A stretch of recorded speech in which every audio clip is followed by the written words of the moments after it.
Espace TV, le 22h.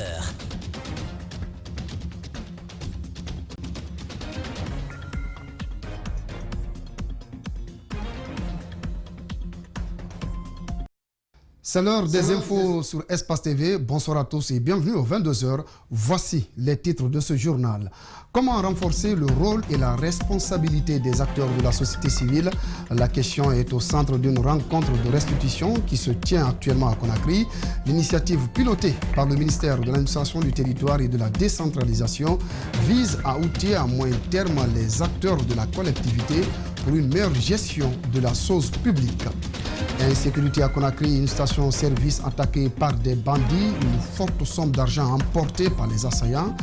2 personnes ont été arrêtées par la police qui annonce l'ouverture d'une enquête. Enfin, en France, le nouveau ministre de l'Agriculture salue le travail des secteurs de l'alimentation pendant la période de confinement liée au Covid-19.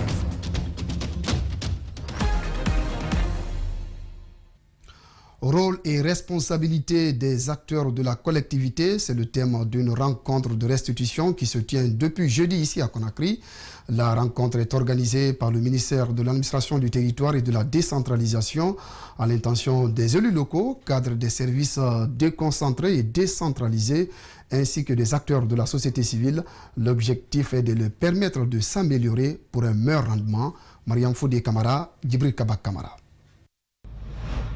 Le Code de collectivité est un document dans lequel 14 domaines de compétences ont été transférés aux collectivités. Nombreux sont les nouveaux élus locaux qui ignorent le rôle qui leur sont dévolus. C'est pour mettre tous les acteurs au même niveau d'information sur plusieurs questions liées au développement communautaire que cette formation a été initiée. Chacun doit savoir quel est le rôle qu'il doit jouer, quel est le rôle du maire, quels sont les rôles des élus, quels sont les rôles des services déconcentrés, pour qu'on puisse avoir une symbiose, un travail beaucoup plus organisé et beaucoup plus professionnel. Nous allons parler aussi du leadership. Aujourd'hui, nous avons tous en nous un petit leadership parce que nous sommes tous des élus. Donc, quelque part, les communes, les populations nous ont fait confiance et c'est pour cela que nous sommes là. Plusieurs modules seront développés au cours des 2 jours de rencontre, dont le rôle et la responsabilité des acteurs de la collectivité, le management, le leadership, entre autres. Il y a l'élaboration et l'exécution du budget communal. C'est les 3 thèmes qui vont être développés. Et le premier thème qui traite sur le rôle et les responsabilités des collectivités locales, des élus, c'est ce que nous sommes en train de développer pour outiller les conseillers communaux et tous les acteurs de la société civile pour que dans une commune, que chacun sache son rôle et sa responsabilité afin que le développement soit un processus convergent pour tout le monde. Cette formation se tient après celle organisée il y a 2 semaines par le ministère de l'Administration du Territoire et de la Décentralisation à l'intention des 5 maires de Conakry ainsi que leurs secrétaires généraux et receveurs. Bref, des membres du FNDC convoqués à la direction centrale de la police judiciaire. Il s'agit notamment d'Ibrahima Diallo et Ben Youssouf Keita. Motif de la convocation, trouble à l'ordre public. On apprend également que des agents de la police seraient postés devant leurs domiciles respectifs. Dans un communiqué publié ce vendredi soir, le FNDC condamne les actes d'intimidation en faveur des leaders du FNDC par le gouvernement et appelle le peuple de Guinée à la mobilisation.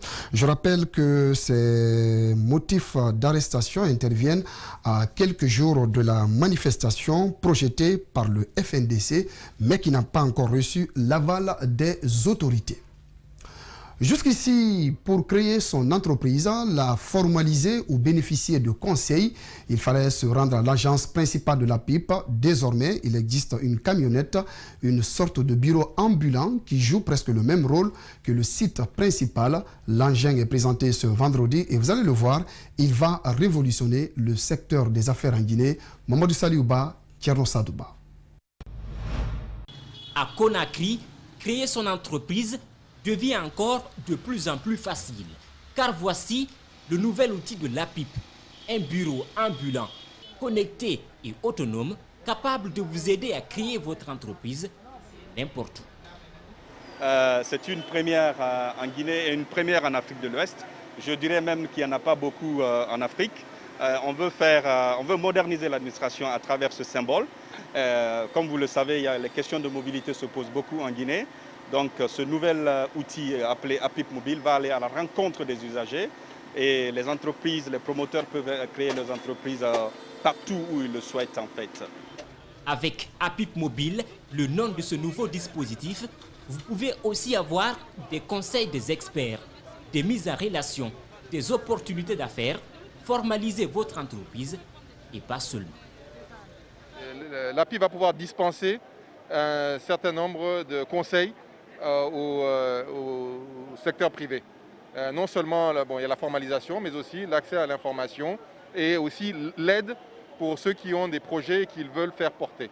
Le service que vous pouvez avoir dans l'administration centrale APIP à l'agence principale, vous avez les mêmes services ici. C'est un bus qui est connecté, qui est autonome en énergie, qui aura en son sein toutes les panoplies de services, y compris certains services de certains partenaires que vous voyez, les banques, etc. Ce bureau mobile sera déployé dans les endroits publics de Conakry et ira à la rencontre des entrepreneurs, des commerçants, des agriculteurs, des porteurs de projets. Ce nouvel outil d'une valeur de 60 000 $ a été financé par le PNUD. Le représentant de l'institution demande aux partenaires de doter la PIP d'autres bureaux ambulants. Nos attentes, c'est de voir un plus grand nombre de jeunes formaliser leurs entreprises, rentrer dans le circuit, pérenne et officiel pour permettre à leurs activités de pouvoir se développer, d'accéder à des crédits. Vous savez que quand vous êtes formalisé, vous pouvez accéder à des crédits. Donc c'est aussi cette dimension de formalisation qui ne doit pas être perçue comme un risque pour les impôts ou la fiscalité, mais comme une opportunité pour bénéficier d'un accompagnement financier et constructif au niveau de l'APIP. Pour l'heure, il n'y a qu'un seul bureau ambulant disponible pour la capitale. Mais APIP Mobile ambitionne de se déployer à l'intérieur du pays pour faciliter la tâche aux entrepreneurs et porteurs de projets. Comment évolue le projet relatif au contrat de désendettement et de développement dont bénéficie la Guinée suite à l'annulation substantielle en 2012 d'une partie de sa dette extérieure par le Club de Paris? La question était au centre d'une rencontre ce vendredi à Conakry. Elle a regroupé le gouvernement, les partenaires au développement et la société civile dont la plateforme CONASOC mène le suivi indépendant du projet en faveur des populations bénéficiaires. Mohamed Valek Touré, Aboubakar Din Kamara. En octobre 2012, les créanciers du Club de Paris ont procédé à l'annulation de 92% du stock de la dette extérieure de la Guinée, soit un montant de 656 millions d'euros. La France, premier créancier de la Guinée au Club de Paris, a consenti l'annulation de 229 millions d'euros de la créance, dont 79 millions en annulation immédiate. Les 150 millions d'euros restants doivent être annulés progressivement dans le cadre du mécanisme de contrat de désendettement et de développement C2D. Une partie du suivi de ce mécanisme est pilotée par la société civile, notamment la CONASOC. La méthode de suivi indépendant et participatif a été axée sur le suivi physique et la perception des populations bénéficiaires, comme l'explique le consultant. Le suivi indépendant est également assuré par le mouvement syndical qui compte jouer pleinement sa partition. Le rôle de suivi indépendant, parce que là, le rôle de la société civile, c'est le contrôle citoyen des actions qui sont en train d'être entreprises, qui sont en train d'être menées sur le terrain. Le contrat de désendettement vise à améliorer les conditions de vie des populations à travers l'implication de la société civile dans la formulation et la mise en œuvre des politiques en collaboration avec les pouvoirs publics. Insécurité dans ce journal avec cette attaque à main armée à Conakry. C'est une station de pompage d'essence qui a été cambriolée sur la transversale numéro 1 dans la nuit de jeudi à vendredi. Pas de perte en vie humaine, mais une cinquantaine de millions de francs guinéens auraient été emportés par les assaillants. Reportage Bernard Koundouno, Mohamed Aloussen Kamara. C'est une station de pompage d'essence qui a payé les frais de l'insécurité la nuit dernière sur la transversale numéro 1 à Conakry. Un groupe de malfrats armés aurait mis aux arrêts les deux agents de sécurité puis défoncé le coffre-fort. Bilan, les recettes d'une journée de vente estimée à plus de 50 millions de francs guinéens emportées par les assaillants. On est rentré vers 0h Maintenant, vers 5 h du matin, le nettoyeur est venu pour nettoyer la station. C'est ainsi qu'il est rentré, il n'a pas vu les vigiles. Donc il a fait le contour, il est venu trouver les vigiles attachés ici. Donc il a demandé, finalement il nous a appelés. Les vigiles au nombre de 2 auraient été ligotés, attachés sous une pluie par les malfrats avant de procéder à l'opération. Vers 3 h et quelques, on a vu 6 personnes arriver. 6 personnes, on est assis ici. Maintenant, ils ont dit, si vous criez seulement, on va tirer sur vous. Maintenant, ils ont attaché les gars là, ils m'ont attaché aussi. Ils ont mis les cordes et ma mère, ils nous ont envoyé là-bas. Ils sont partis par là, un camion assis ici, qui avait arme avec lui. Un autre aussi, il est parti à sa soeur là-bas. Moi, je suis ici, avec un arme. Maintenant, les 4 maintenant, ils ont parti taper la porte. Informé, le commissariat de police de Bessia a mis aux arrêts ces 2 agents de sécurité pour des fins d'enquête. On s'attend à une procédure. Comme vous venez dans les déclarations des 2 gardiens, il y a forcément peut-être des pistes d'enquête que nous allons exploiter pour pouvoir au moins parvenir à appréhender les actions. Pour des raisons personnelles, les responsables de la compagnie ont voulu garder l'anonymat de la station visée par des assaillants. L'organisation internationale Médecins sans frontières s'engage à mettre fin aux stigmatisations des personnes touchées par le sida. Les populations peuvent davantage connaître les risques liés au virus et les précautions qui doivent être prises pour se protéger et protéger les autres. Ce jeudi, l'organisation a procédé à un atelier de formation des leaders communautaires pour mieux sensibiliser les populations aux communautaires. Mohamed Valek Touré, Aboubakar Keke Bangora. C'est un programme de Médecins sans frontières qui s'inscrit dans le cadre de soutien à la formation des leaders communautaires en vue de faciliter leur mission de sensibilisation auprès des sociétés sur les dangers liés au VIH. Ils sont au départ une quinzaine pour la commune de Dixine. Cette formation devrait permettre aux participants de définir les impacts liés à la discrimination et la stigmatisation des personnes atteintes du sida. On a commencé à impliquer des leaders d'opinion dans la sensibilisation contre la stigmatisation et la discrimination des personnes vivant avec le VIH-Sida. Parce qu'aujourd'hui, en plus de la gratuité du traitement antirétroviral, nos structures de prise en charge sont confrontées à assez de difficultés, à beaucoup de problèmes. À travers cette formation, ces acteurs disposent désormais des ressources qui trouvent des réponses adaptées aux besoins des populations touchées. D'où le thème central de la formation, encourageant à pratiquer l'entraide tout en suivant les consignes émises par la santé publique. Nous avons reçu certaines choses, idéologies ici que nous on n'avait pas. Parce que là, on se disait avant, quand on est victime ou bien attaqué de sida, VIH, sida comme ça, là, tu n'as pas à frotter avec d'autres tierces personnes. Selon le dernier rapport publié par le Centre de prise en charge des personnes vivantes avec le VIH-Sida, l'indice de prévalence ne fait qu'augmenter dans certaines régions du pays, d'où la nécessité de conscientiser les populations de sa prise d'ampleur. Le palu tue plus que le VIH. Okay? Il faut que les gens le sachent. Le VIH ne peut tuer que 3 personnes actuellement. La personne qui ne connaît jamais son statut, c'est-à-dire qui ne s'est pas fait dépister, eh bien, il pique le VIH et ça évolue, il ne sait pas de quoi il s'agit, le VIH peut le tuer. Pour parer à toute éventualité, MSF, dans son programme, invite les citoyens à faire preuve de prudence, faire leurs tests de dépistage pour connaître leur statut sérologique et d'éviter les comportements à risque. Parlons à présent de la pandémie du Covid-19. Le Conseil national des organisations de la société civile, en partenariat avec l'Agence nationale de la sécurité sanitaire et le gouvernement, sont à pied d'œuvre pour lutter contre le coronavirus. À travers ses observateurs et les antennes locales, une distribution des bavettes s'est opérée dans des commissariats, quartiers et des familles. Mamadou Sadio Baldé commente les images d'Ibrahima Souri 5 Souma.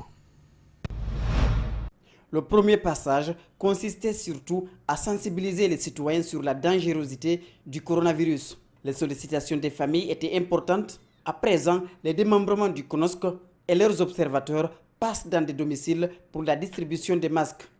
Il y avait bon nombre de familles qui se plaignaient, qui étaient dans l'incapacité financière de se trouver des bavettes. Donc sur ce, partout où nous passons, on leur disait, il n'y a pas de problème. Nous prenons en compte tout ce que vous nous disiez. Nous allons essayer de remonter l'information.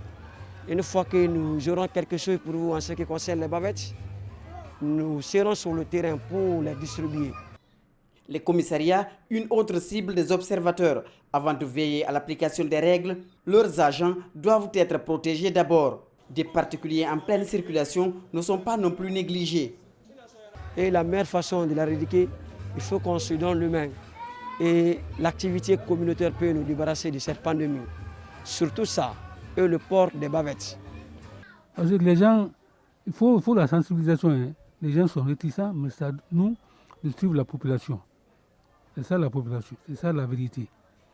Nous allons en tout cas partager cette bavette-là aux ayants droit et à tout le monde pour que chacun se protège. Les citoyens ne devraient pas prendre mal les exigences du gouvernement dans la lutte contre la pandémie. L'hivernage et la pauvreté constituent un terreau fertile pour la propagation du virus. Toutes ces mesures drastiques que le gouvernement nous impose, c'est pour notre propre sécurité. C'est pour qu'on puisse en finir avec la maladie au plus vite et éradiquer complètement. Et c'est avec seulement les ports de masques qu'on peut s'en sortir. C'est avec ça qu'on peut limiter la provocation. Surtout, le moment est crucial. C'est un moment hivernal. Donc c'est un moment où la facilité de propagation est plus rapide et plus facile à faire. Restons encore avec la pandémie du Covid-19. Les enfants en situation difficile et les personnes vulnérables bénéficient de dons. L'initiative est du Haut Commissariat des droits de l'homme en Guinée et ses partenaires. L'objectif est de prévenir la propagation du coronavirus dans les milieux carcérales, hôpitaux et orphelinats. La ministre de l'Action sociale se réjouit du don et assure de sa bonne utilisation. Alcine Bari, Yacouba Traoré. Certes, ce ne sont pas les plus impactés par le Covid-19. Mais ils demeurent les plus vulnérables. Les enfants, les jeunes et les femmes en situation difficile subissent de plein fouet cette pandémie, qu'il se soit dans la rue, orphelinat, milieu carcéral et centre d'accueil. Pour inverser la tendance, le Haut Commissariat des droits de l'homme et ses partenaires offrent des kits sanitaires, des matelas, des chaussures et des nattes aux plus démunis et aux enfants qui souffrent d'handicap physique et mental. Les enfants particulièrement sont extrêmement vulnérables, les enfants des quartiers démunis, les enfants qui souffrent de handicap souffrent particulièrement de cette pandémie. Et donc il est important d'avoir des initiatives comme celle-là, qui est une initiative régionale, mise en place aussi en Guinée, financée par la coopération italienne, opérationnalisée par le bureau du Haut Commissariat des droits de l'homme, mais aussi par la CEDEAO. Le don est estimé à plus de 400 millions de francs guinéens. L'initiative est encensée et encouragée par la ministre de l'Action sociale et des personnes vulnérables. Elle rassure que le don sera utilisé à de bonnes fins, notamment la prévention et l'amélioration des conditions de vie des coachs en situation délicate. Justement, c'est pour prévenir la maladie. En tant que ministère, nous n'agissons pas dans le domaine médical, mais vous savez, vous conviendrez avec moi que le deuxième pilier quand même du domaine de la santé, c'est le ministère de l'Action sociale, parce que nous intervenons dans le cadre de la prévention. Donc c'est pour pouvoir prévenir vraiment cette maladie, parce que nous pensons, comme les gens ils le disent, les enfants ne sont pas surtout visés, mais il peut y avoir qu'il y ait des maladies, des cas de maladie. Les dons, les sensibilisations sont plus que jamais nécessaires pour limiter la propagation de l'épidémie. À la date du 16 juillet 2020, la Guinée est à 2359 cas confirmés et 39 décès. Le collectif des femmes de la Bissigui fait également un don au personnel soignant des centres de traitement de Conakry. Ce don est le fruit d'une vaste campagne de collecte auprès des collaborateurs de la banque. Les bénéficiaires apprécient le geste symbolique et promettent de continuer la lutte contre le coronavirus. Mamadou Kalisso, Aboubakar Bangora nous signe ce public reportage. Ils sacrifient leur vie pour en sauver d'autres. Le personnel soignant du coronavirus en première ligne contre la pandémie de Covid-19. Le collectif des femmes de la Bissigui salue cette action à travers ces dons, composés de vivres et du matériel médical. Grâce à cet engagement, donc, nous avons le plaisir de mettre à la disposition de tous les personnels soignants du Covid, de Donka et des autres CTE de Conakry, et de la zone de Conakry, cette modeste contribution composée de 3 tonnes de riz, 1,5 tonne de sucre, 3000 bavettes et 400 masques chirurgicaux, 5000 gants, 112 blouses et 100 thermos. Ces dons sera réparti en fonction des besoins dans les différents centres de traitement du Covid-19. Tout ce que nous gagnons, la répartition se fait du bas vers le haut. C'est-à-dire que nous donnerons d'abord aux hygiénistes, ce sont les spécialistes de nettoiement, et ensuite nous allons donner aux infirmières et infirmiers, et puis ensuite aux médecins. Ce n'est pas le premier don de la Bissigui dans le cadre de la lutte contre le Covid-19. Selon ses bénéficiaires, cette institution financière est l'une des banques qui respecte scrupuleusement les gestes barrières. Elle extériorise ainsi ses actions internes via ses dons. Quand vous allez à la Bissigui, les mesures de protection sont, je vais dire, à 100% respectées, depuis la rentrée jusqu'à l'intérieur de leur banque. Et c'est cette manière de lutter pour éliminer cette pandémie qui est ressortie aussi au niveau de ces femmes à travers ce don de soutien pour nos familles, parce que les gens n'ont pas où aller sauf venir travailler ici. Et on dit, ok, nous vous donnons ce don symbolique, mais c'est un don symbolique qui a une valeur extrême pour nous. La Bissigui promet d'élargir ses gestes dans les CTE de l'intérieur du pays. C'est le lieu encore de lancer cette invite à la population. C'est justement le respect des consignes sanitaires, notamment liées au respect des gestes barrières. Cela permet justement d'éviter et de lutter contre cette maladie. L'association Autoprévention et Sécurisme vient d'élaborer un guide de bonne conduite des motards. Objectif, apprendre à mieux vivre en milieu routier. Dénommé Guide pour les motos, ce document apprend aux motards comment conduire et leur permettre de connaître les facteurs de risque. Ouminatou Sidibé, Yacouba Traoré. Chaque année, les victimes d'accidents de la route se comptent par centaines. C'est un phénomène récurrent et les conducteurs d'engins, pour la plupart des cas, sont tenus responsables. L'association Autoprévention et Sécurisme de Guinée a dressé un constat amer de la situation et a décidé d'y remédier. Un guide a été élaboré et sera mis à la disposition notamment des motards. Ce guide-là doit leur permettre d'abord de connaître déjà, avant de prendre la moto, qu'est-ce qu'il faut faire. Et tout ce qu'il faut faire pour l'entretien de la moto figure dans ce guide-là. Ce document est la seconde phase du programme de l'AASPG. L'organisation a d'abord sensibilisé les motards sur les attitudes à adopter afin de réduire les accidents de la circulation. On a vu que cela ne suffit pas. Vouloir sensibiliser, il faut quand même poser des actes concrets afin que les gens puissent s'imprégner de ce que vous êtes en train de faire. C'est ce qui nous a conduit à élaborer un document. Avant tout, le processus doit être participatif. Pour l'ONG, la mise en place d'une agence nationale de la sécurité routière avec l'implication de tous les acteurs de la société civile. On demande au ministère de Transport, qui sont habilités à revoir ça là, de mettre aujourd'hui en place l'agence nationale de la sécurité routière, dont tous les acteurs de la société civile vont se retrouver dedans afin qu'on puisse discuter le problème de la route. Deuxièmement, il faut qu'ils acceptent aussi de tout faire pour que la visite technique voit le jour.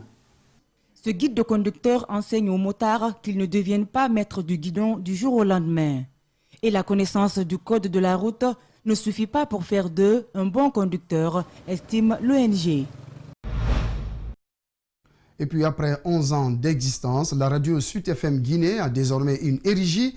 Il s'agit de Malik Silla, un jeune sportif dont le profil colle à la vocation de la radio. Le partenariat a été signé ce vendredi dans les locaux du groupe. Mamadou Saliouba, Mohamed Damarou Kamara, Alihaj Aliouba nous signent ce reportage. Une dernière réflexion, une signature, puis c'est officiel. Malik Silla devient l'égérie, l'identité de la radio Sud FM Guinée. Une fierté, un honneur. il y a un sentiment de joie qui est là, de considération. Je vais commencer à remercier M. Lamine Guirassi, qui a eu l'aimabilité de me choisir parmi tant de jeunes dans notre pays, comme l'égérie de la radio Suite FM. Je remercie également Dieu du fait que ce soir est porté sur moi. Je prie Dieu aussi que ce soir est de l'avance sur la base de la confiance et le respect mutuel. Agent au compte d'une ONG de développement communautaire, il va représenter la radio Suite FM en Guinée comme à l'international. Jeune, sportif, un profil qui colle parfaitement à la vocation de la radio. Si vous avez remarqué, au début d'Espace, c'était une voix féminine et une voix masculine. Entre-temps, on a changé, maintenant c'est 2 voix hommes qui sont à l'antenne. Et Suite FM, pour nous, c'était important de représenter cette jeunesse à travers les jeunes. On ne peut pas faire avec les artistes, parce que je me dis que Suite, c'est d'abord la vivacité, c'est comment dire, la musique, le sport. Et je pense que Poutine a toutes ces qualités-là pour représenter évidemment la marque Suite FM Guinée. Poutine, comme il aime se faire appeler, a eu ce partenariat grâce à une image publiée sur Twitter. Première égérie de la radio Suite FM, Silla a une mission. Si demain on l'invite dans des émissions de télé, il faudrait que nous, Suite FM, qu'on sente que c'est notre figure qui est là. Donc c'est un peu dans son... C'est comme les joueurs de football. Donc ils signent avec les marques. Donc pour nous, c'est dans ce sens-là. Après 11 ans d'existence, Suite FM trouve son égérie. Espace TV, elle aussi se positionne. La commune urbaine de Bokeh vient de bénéficier d'un groupe électrogène de 60 kVA. Ce don de la Fondation KPC pour l'humanitaire vise à renforcer la capacité des prestations de services de la mairie de Bokeh. La cérémonie de remise s'est déroulée vendredi en présence des autorités locales de Bokeh. Fatoumata Bailaouba, Saliflifo Sissé. Cette cérémonie de remise a mobilisé les cadres de la préfecture, les conseillers communaux et le président des conseils de quartier. Le représentant de la Fondation KPC pour l'humanitaire explique les raisons de ce don. Je suis là aujourd'hui pour procéder au nom de la Fondation KPC pour l'humanitaire et de son fondateur Kerfala Kamara KPC pour procéder à la remise d'un groupe de 60 kVA de la part du président de la République, le professeur Alpha Condé. Ceci pour renforcer les capacités institutionnelles de la commune. Pour le maire de la commune urbaine de Bokeh, ce don de Kerfala Kamara KPC est la matérialisation d'une promesse tenue il y a quelques mois seulement. C'est en ce moment que j'ai fait lancer un appel, un cri de cœur à notre frère KPC, qui est natif de Bokeh, fils de Bokeh. Après tout ce qui est déjà fait, il fallait trouver de l'énergie pour faire fonctionner à temps plein nos activités. C'est ainsi que je l'ai eu au téléphone. Je lui ai fait entendre notre sollicitude. Et donc aujourd'hui, à travers Honorable Traoré, la promesse qu'il a eu à faire, il vient de nous offrir au nom du chef de l'État, le professeur Alpha Condé. Les chefs des 15 quartiers de Bokeh présents à cette cérémonie de remise se disent satisfaits de ce don. Ils ont aussi lancé un appel à l'ensemble des filles et fils de Bokeh d'emboîter les pas. Le message que nous avons est de dire à tout le monde de copier ces bienfaiteurs. Monsieur le maire a fait une liste de donateurs, des fils de Bokeh, qui ont déjà fait des bons gestes.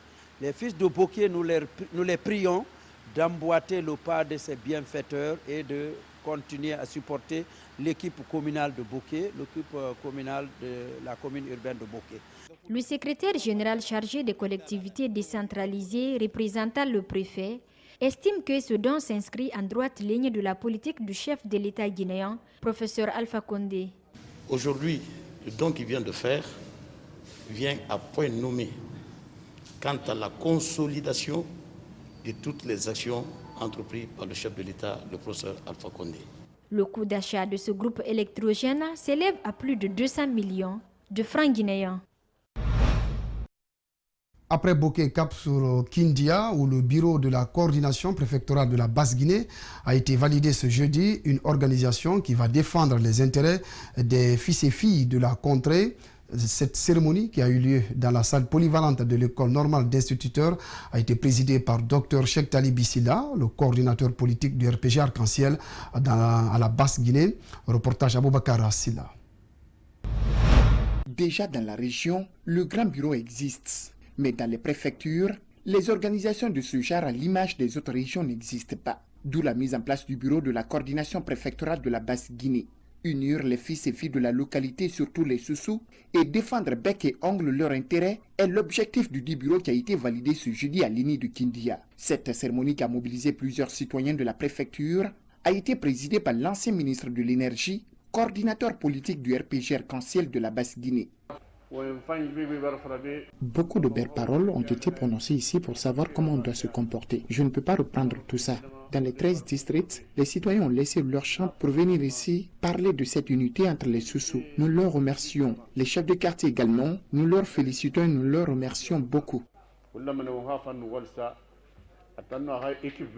Des chefs de quartier, des chefs animateurs, des femmes leaders, tous se sont déplacés pour la cause commune qui vise à unir les Soussous de la Basse-Guinée. Le grand bureau existe. D'ailleurs, je parle en leur nom. À la tête, Dr Ibrahima Sori Kassori Fofana, le Premier ministre de la République de Guinée. La première des choses, c'est l'unité entre les fils de la Basse-Guinée. Valider le bureau de la coordination préfectorale de la Basse-Guinée, mais aussi et surtout choisir le futur candidat pour les prochaines consultations électorales était le but de cette cérémonie. Nous, Kindia est derrière lui. Les sages, les femmes et les jeunes sont tous derrière lui, surtout les activités qu'il a entreprises à Kindia dans le cadre de la fête tournante. À travers ces structures, dans les jours à venir, une autre plus grande sera aussi mise en place.